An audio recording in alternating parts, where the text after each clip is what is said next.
Amarzoni juga terlihat hanya memfollow Instagram Irish Bella dan tim channel YouTube miliknya. Kini meski sudah ada beberapa kalangan artis yang di-follow, itu pun hanya hitungan jari. Hal ini pun dipertanyakan oleh Usi dan Andika dalam kanal YouTube. Hal ini langsung disambut permohonan maaf dari Amarzoni.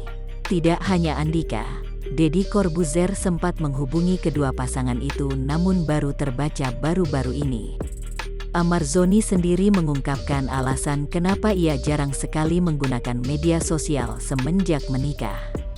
Ternyata, bersama sang istri ia mengaku sudah punya komitmen, yaitu untuk unfollow semua orang.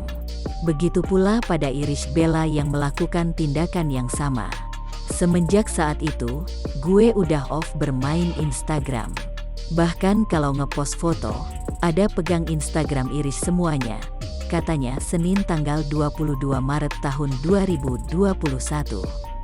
Komitmen itu berawal ada masalah yang mereka hadapi saat baru menikah. Amarzoni mengaku lupa terkait masalah apa, namun berujung pada unfollow semua orang di Instagram.